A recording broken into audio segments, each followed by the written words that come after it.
Hello and welcome back to episode 2. As I was mentioning, since I've had my eye poked out with the stick, I've had my Crohn's disease and all my surgeries. I started having grand mal seizures. Then I had my aortic dissections that caused 2 strokes and aneurysms growing in my body, but nothing controls my daily life like Crohn's disease. I know there's worse diseases out there. I have a friend that has a brain tumor, and I had a friend that suffered for 5 years with cancer, but nothing affects my daily life. Like Crohn's, it starts my morning going to the bathroom, and it might get me there again. It lets me know when I might have to cancel for the day. Sometimes it just seems like it controlled my life, and sometimes I had control over it. Today is one of those days I don't have control over, but that's because all the food I've been eating. I was on TPN nutrition, gained myself 15 pounds. I was 98 pounds.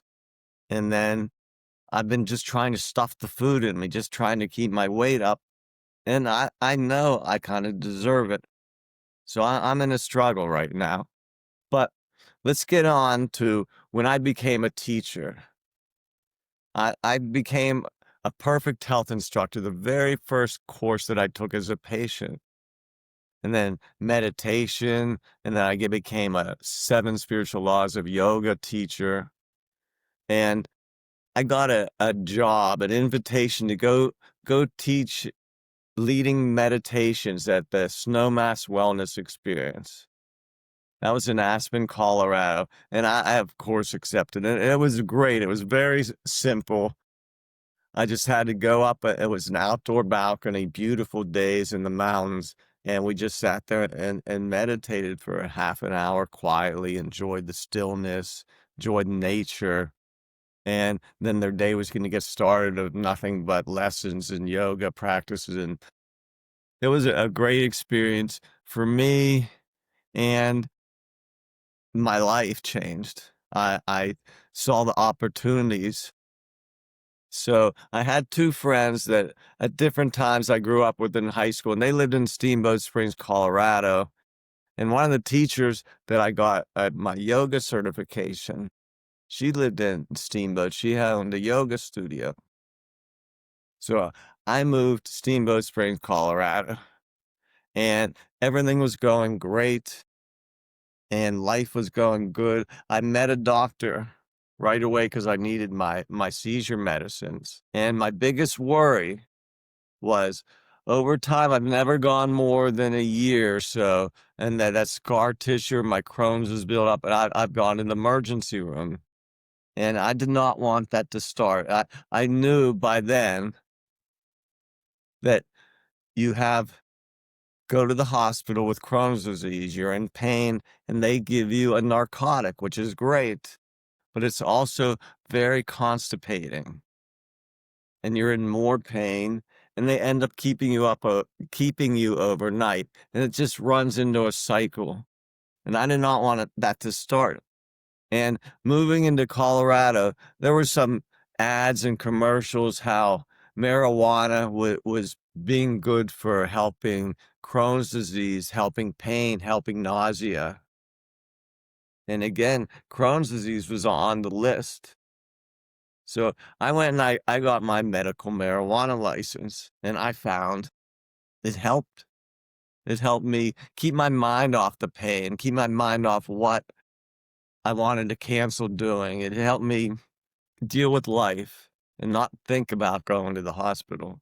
So that was a new thing in my life, a new medication, and it was a medication. Just as bad as those strong seizure medicines I was taking. And the doctor at that time, she kept trying to talk me into getting blood pressure medication. And then I was like, my seizure medicine is enough. And I tried, and it gave me side effects, and I didn't. So I would not take a blood pressure medicine. The medical marijuana on the seizure medicine, and my life was going well. Everything's going good, except the mountains are very expensive. And I own a house already in Pittsburgh. So I decided after a couple years of loving the Continental Divide I moved back, and that's when my life was gonna change. I went from teacher to patient again. As I was driving back, it was a 1,500-mile drive, and most of it nothing but straight road and flat. There's Kansas, Illinois, Indiana, and you get into West Virginia, start to get into the hills. And I was driving up the hill in Wheeling, West Virginia, almost getting to Pennsylvania, and my neck started really hurting. Well, I guess it's been hurting for a while, but this time it was hitting the point where I was smacking it. I was rubbing my neck, and I finally got into Pennsylvania, and boom, it went into my chest. And it was like, holy crap. And I made it as far as I could. I got into it was a Pennsylvania. It was 6 miles from my exit I needed to get to my parents' house. And I finally pulled over. Excuse me. I was able to pull over at the South Point exit. And getting out of my car there, I was just sitting on the side of the road, and someone came over to me. It was an off-duty paramedic, pulled over, and he asked me if I needed help. I thought I was only having a heart attack, and he called an ambulance right away. He was very nice. He said he'd wait with me. And my dad, I've already called him, and he was on his way out there. And my dad got there at the same time the ambulance got there. And they rushed me to St. Clair Hospital. Now, in the ambulance, they hook an EKG up to your machine to see how your heart rhythm is going. And it was normal. So that was telling them I'm not having a heart attack. Even though I'm screaming, holding my chest in pain, I'm not having a heart attack. And I was not an emergency. Even when they took me into the emergency room and I was screaming even louder, the pain was tearing from the inside, your aorta. Okay, let me first explain what the aorta is. The aorta is the largest artery in our body. It comes right out of our heart. It loops up like a candy cane, loops up through our neck, sending blood to our brain, and goes down through our arms, all down through our thoracic, our abdominal, and then to our legs. That's our whole aorta. It's about the size of a small garden hose, and that's sending oxygen and nutrients to every cell in our body. Now, you can tell it's pretty hard for me to talk. When that inner layer where the blood flows rips through, the middle layer, that's like a muscle, and it starts to create a new channel. That's an aortic dissection. That's when you start screaming and screaming in the worst pain you've ever had. And that's what I was doing. That's what happened while I was waiting my turn. And I was screaming. And a nurse came over while I was screaming profanities. She came over, he came over, and told me, I can't scream like that. There's children around here. And my natural instinct kicked in, and I started screaming, I'm sorry, I'm sorry. And right then, my leg started to turn purple and started to get really big, and I was bleeding internally. They rushed me up to the operating room, started to put blood in me, still not knowing what my problem was, until they got me in a CAT scan machine, and they found the aortic dissection. And they flew me off to another hospital where they could put the repairs in my body. That ascending an arch was replaced with what's called a Crohn graft. And then it goes all the way down through your thoracic aorta, your abdominal aorta, down to your legs, your iliac arteries that go into your legs, your femoral arteries. And I was ripped all the way down from my carotid arteries, my subclavian arteries, for my whole aorta. I want to talk about my near-death experience. Here's what happened during the surgery. When I first gained consciousness in the surgery, I didn't know where I was. It was so pitch black. It was peaceful. I had no tinnitus. I didn't know where I was. I had no shape or form, no sense of time, no sense of space. And I was very comfortable. I felt like I didn't want to go anywhere else. It was like magic. All of a sudden, a light came up, and it seemed like I could see a figure, and it just told me, "We'll have you out in a minute." And I tried to go right back to that peaceful spot, and I was able to stay there for a while, but all of a sudden thoughts would come into my head, like how long have I been here? I'd try to go back to that peaceful relaxation, and all of a sudden I was getting very anxious. I wanted out right away. And an image of one of my teachers, co-founder of the Choker Center, David Simon, appeared there. And I know it sounds weird. He was sitting cross-legged. And he didn't say anything. He just had the smile on his face. And that calmed me down just enough until all of a sudden I was sitting there in the bed. A nurse had her hand against my face, fixing the breathing tube. I could see my parents over in the corner. I could smell the hospital air. All my senses came back in. My reality was coming back. And I found out over time my leg was paralyzed. That leg that got a blood clot in it, that was paralyzed. I was in renal failure, and I was living a new reality with what was called an aortic dissection. Now, with this new aortic dissection I knew nothing about, and living life with Crohn's disease was going to be a whole new experience. And one of my biggest lessons that I've learned, that I teach, is perfect health. The ultimate health is made up of 4 equal parts: our physical health, our mental health, our emotional health, and our spiritual health. And that was the time I knew it. I can only improve my emotional, my mental, and my spiritual health. My physical health was as low as it could get.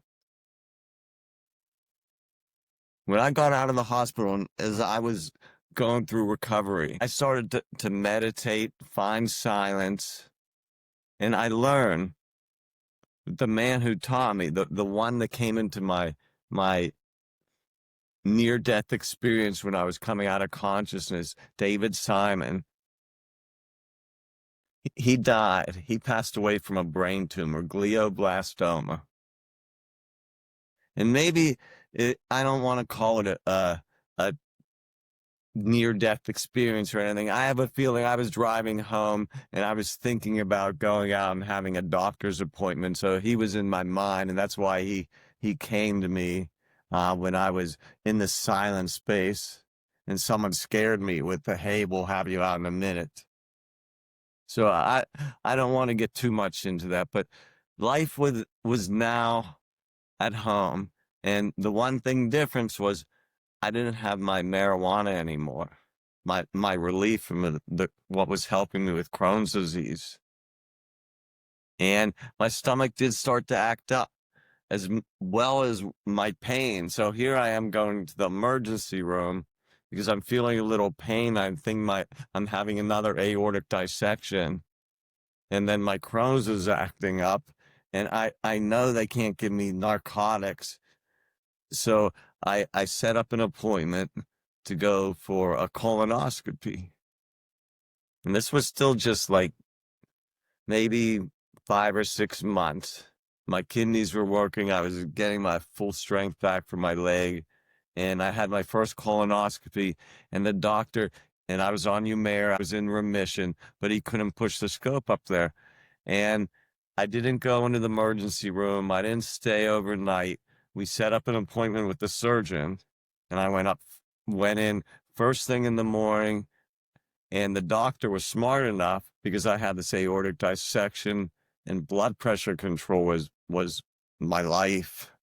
And he kept me in the ICU for that whole week in the hospital after surgery. And then he removed 1 foot of scar tissue. There was no Crohn's disease. It was just scar tissue that has built up of the last 12 years, a foot of it. And that's what's going to happen. So as time went on, I started to learn more about my cardiovascular system. What happened to me? My aorta, again, I'm going to repeat this, our aorta comes right out of our heart. It's shaped like a candy cane. It loops up and around your throat, sending the blood up to your brain, and it goes down through your chest, through your abdomen, and down into your legs. The middle layer, the center layer of the aorta, where the blood flows. The middle layer is like a muscle, and the outer layer is connective tissue. So when there's a rip into that middle layer and blood starts to flow through a different channel, that's called an aortic dissection. And I have different, or people that have had aortic dissections, they're going to have more than one dissection. It's called a flap, where it breaks through to that middle layer, and it's going to break through. They're going to have some more. And they're also going to have, with an aortic dissection, over time, aneurysms, little bulges are going to start to grow. Now, what I've learned here is, it's not a funny story, but I have to laugh at it right now. When you do things like yoga, and I thought that was going to be, I was a yoga teacher, so I thought yoga was going to be great for me. I decided to do a shoulder stand with my toes pointed up in the air. And then I was just going into a meditation, thinking about healing. It was so calm and peaceful. And that caused a stroke. Now I learned the hard way that you should not hold your head below your heart. And that caused the stroke. Because the dissections, as they're trying to heal, as you're keeping your blood pressure down, those flaps, those dissections are starting to heal. And if you're causing some kind of disruption in any way, a piece can break up and cause a stroke. And that's what happened, a stroke. And that was my first stroke. And I was living in fear. Those first couple years, as I was learning what was going to happen. And I learned, first person, I joined a Facebook support group. And the first member of our group, he passed away pretty quick after I joined. And I learned right away, his wife came on and told us what happened. He had a stroke at nighttime in his sleep. And that's what he couldn't, I guess his aorta, cardiovascular system couldn't handle that. And that's when I realized, oh shit, if I have a stroke, I'm going to die. And that's where I got really, really aware of my medicines. I don't think I've missed my medication. This has been now 13 years. And if I think I've missed it, I might have taken a little extra. But I have not had a seizure in way more than ever in my life. And I've just been lucky for that. And I have not had a seizure. I've gone back to meditating and doing yoga. I do a lot of yoga, but it's peaceful yoga. It's relaxing yoga. During COVID, here's a great story. During COVID, when we went to lockdown, my teacher from the Chopra Center, who taught me the 7 spiritual laws of yoga, she's the founder of the American Yoga Academy. And she had to close down her yoga studio because of COVID. And she opened up one of the first online yoga teacher training. And I just joined it just to get my mind on what you put your attention on grows stronger in your life. So I wanted to put my attention on something else. And I was going to take another 200-hour yoga training. And Claire, she was my teacher, my friend now. She told me, no, we can make you a 300-hour. The 200-hour, a 300-hour gives me 500-hour yoga teacher training certification. which doesn't mean that much to me. But what I learned, everything I learned about our body, again, what I've always learned at the Chopra is nothing but energy and information. We want to keep balance. We need to follow these simple rules of learning forgiveness, acceptance, giving and receiving. Everything that I learned came flooding back to me during that time of COVID, where I got my next certification. And I have to thank Claire for that. That got me back in the habit of wanting to teach again. Did me some online yoga teacher classes I started to do. I started to join some different groups where I could teach meditation online. So online actually became good for me, so I could start to do some kind of work again. Here I am making podcasts instead of being out teaching, and I would not be able to, I'm not healthy enough to be able to teach. So the years went on from fear to acceptance. I had to learn to accept if I had a seizure, I'm not going to survive. So every night I've gone to bed and I wasn't sure I was going to wake up the next morning because I had my seizures in the middle of the night. And I had to learn to accept that and let go of that fear. And when you do that, a new world opens up to you. A world of research and studying. I was just studying the other day. I had my parents, this is a whole other story. They had to have their 13-year-old Sharpei put to sleep. And I offered to go into the vet's van. He drove to our house and had him put to sleep. And I've just been wondering this. I've had my friends dying. I've had so many people passing away on me dying. I'm like, are we? I look, do we ever die? It was a simple question. We are nothing but energy and information. Do we ever die? I asked my artificial intelligence. I have a membership, ChatGPT. And I asked it, we are energy and information. Do we ever die? And I was thinking about the dog at the moment. And what I got the answer was energy never dies. That's his quantum physics theory. Energy never dies. And information never dies. I can't explain this full right now, but information just transforms. Something like ice can go into water, water can go into steam, steam goes into vapors, and it just transforms. In energy, in certain way, it never dies. So hopefully, we're just transforming. This is just a certain reality that we're living in because we have these five senses that can only see so much, smell so much, hear so much, taste so well. We have those controls.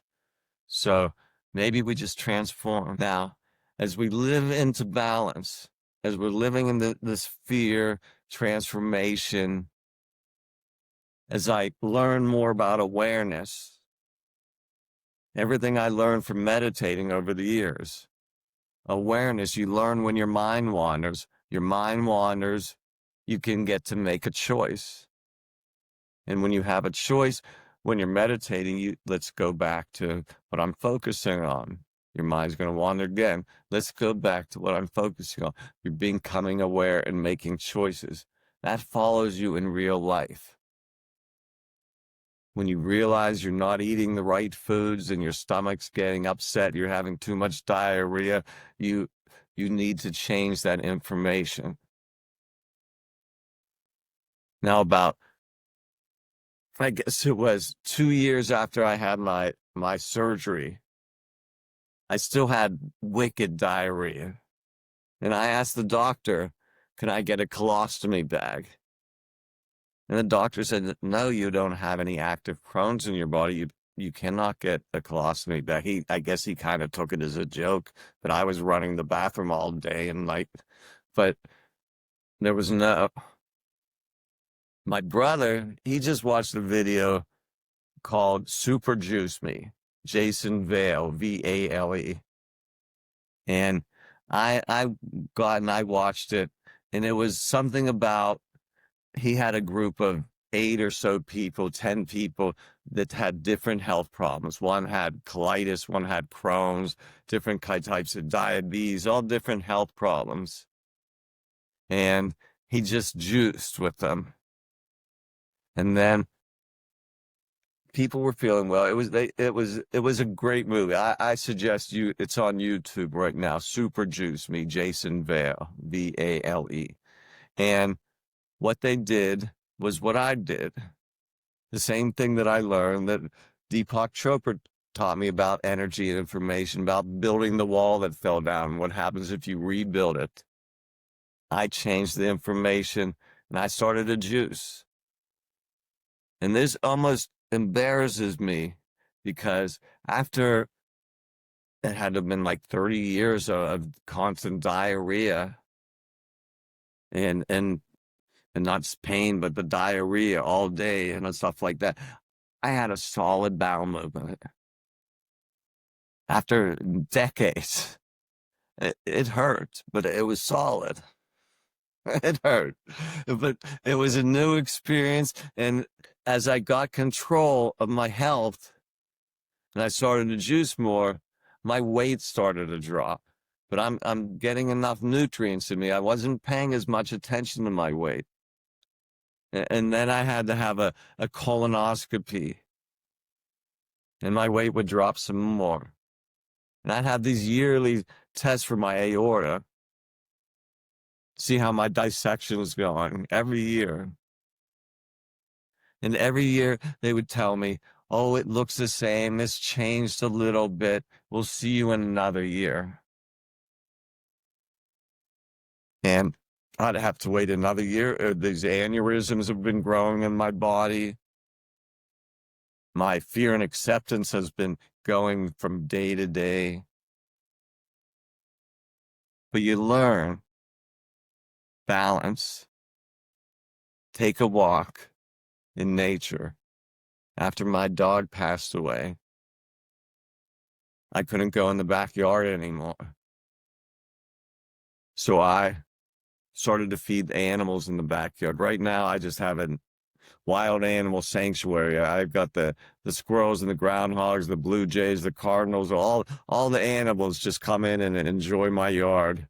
I've got peanuts I throw, and the blue jays will come down and grab one. And it's just a lot of fun in my backyard right now because there was a beginning, a middle, and an end. And when that end happened, I decided to make different choices and change a new reality in my backyard. And we can do that anytime we want. We just have to become aware, make a choice, and start to make changes. I hope that makes a little bit of sense. I hope you got a little couple things out of what I'm talking about. I've just been telling my story, but my story goes right back to you because let me tell you, I'm no one special. And if I can do what I'm saying, I'm sure you can do it. Anyone can do it. So take care, become aware, and thank you.